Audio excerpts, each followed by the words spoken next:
Welcome to Jamuna kitchen.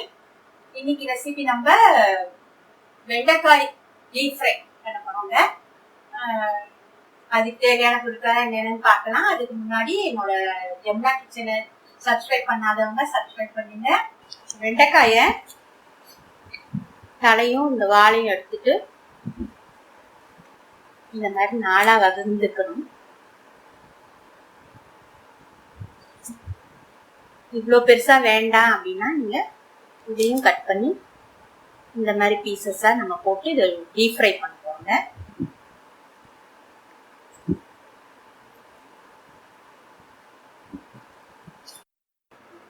வெண்டைக்காவை இந்த மாதிரி நான் நல்லா கட் பண்ணி வச்சுட்டேங்க. கழுவி நல்லா தொடச்சிட்டு அந்த வலுவலுப்புலாம் இல்லாதபடிக்கு நம்ம இந்த மாதிரி கட் பண்ணி வச்சுக்கலாம். நாளா கார்ன்ஃப்ளவர் மாவு, அரிசி மாவு, கடலை மாவு,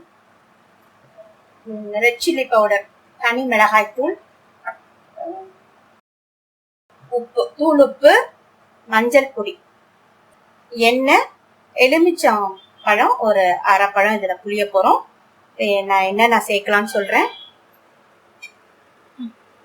கார்ன்ஃப்ளவர் போட்டுக்கலாம், அரிசி மாவு போட்டுக்கலாம். இது நான் உங்களுக்கு அளவு சொல்லல. ஏன் அப்படின்னா நான் கொஞ்சமா எடுத்திருக்கேங்க. நீங்க எந்த அளவுக்கு எடுக்கிறீங்களோ இது கோட் ஆகணும், அவ்வளவுதான். இந்த வெண்டைக்காயில வந்து இப்ப நம்ம போடுற மாவெல்லாம் நல்லா குடிச்சு வரணும், கோட் ஆகணும். அதுக்காக தான் நான் அளவு சொல்லல. நீங்க எந்த அளவுக்கு சேருமோ அந்த அளவுக்கு விரட்டிக்கலாம். இந்த வெண்டைக்காயில எல்லாம் ஒட்டணும் நல்லா, அவ்வளவுதான். நான் உங்களுக்கு செஞ்சுக்காரு. அப்புறம் கடலை மாவு,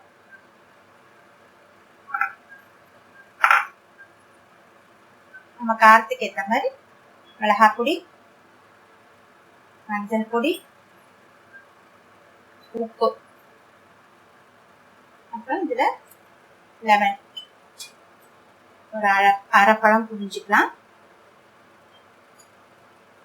எலுமிச்சம்பழம் எதுக்கு புளியறதுன்னா உங்களுக்கு வந்து இது வலுவலுப்பான ஒரு காய் இல்லையா, அது அந்த வலுவலுப்பு மேக்சிமம் இல்லாம இருக்கிறதுக்காக தான் நம்ம எலுமிச்சம்பழம் புளியும். இந்த மாதிரி எல்லாத்தையும் ஒன்னா சேர்த்துக்கோங்க.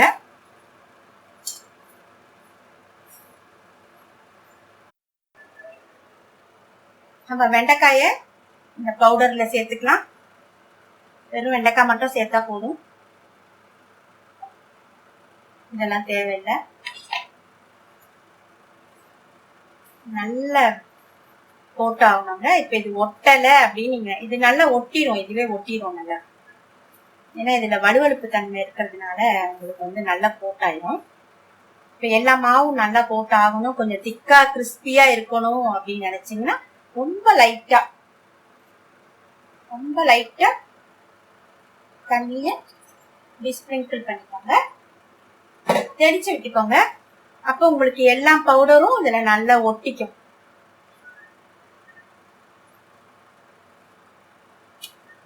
இந்த ஒரு 5 நிமிஷம் நம்ம மூடி வைக்க போறோங்க. அப்ப நம்மளுக்கு இன்னும் கொஞ்சம் இந்த இதெல்லாம் இழுத்துட்டு இந்த இது வந்து ட்ரை ஆயிடும். அப்ப திரும்பி நம்ம ஒரு வாட்டி பெரட்டிட்டு எண்ணெயில போடலாம்.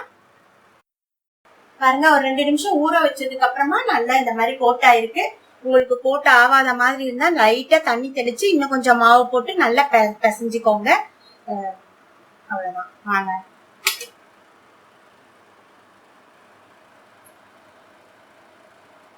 நல்லா வெண்டைக்காயை இப்படி உதுத்து விட்டு போடுங்க.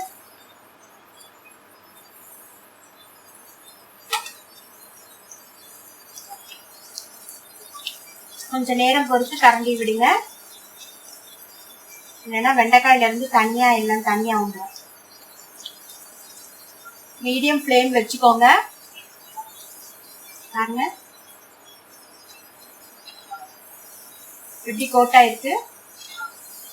நல்லா டீப் ஃப்ரை பண்ணி எடுக்க போறோங்க. இது நல்லா சிப்ஸ் மாதிரி நல்லா இருக்கும். ஈவினிங் ஸ்நாக்ஸ் மாதிரியும் சாப்பிடலாம், சாதத்துக்கும் சாப்பிடலாம், ரொம்ப நல்லா இருக்கும்.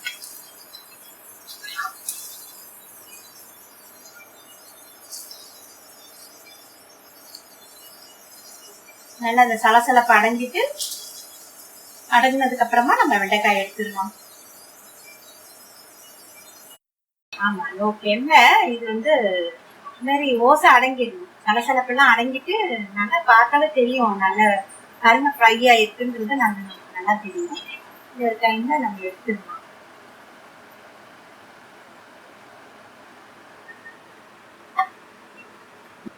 வெண்டைக்காய் டீப் ஃப்ரை. இல்ல இன்னொன்னு ஏதோ சொன்னீங்களா?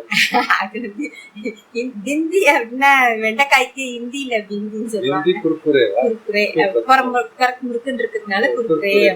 நல்ல பேர் பிந்தி குர்குரே. பிந்தி குர்குரே நம்மளுக்கு ரெடி ஆயிடுச்சுங்க. வெண்டைக்காய் பொரியல், வெண்டைக்காய் ஃப்ரை. சாரி இது சாப்பிட்டு பார்க்கலாம். குர்குரே மாதிரி குர்குருக்கு தான் இருக்கு.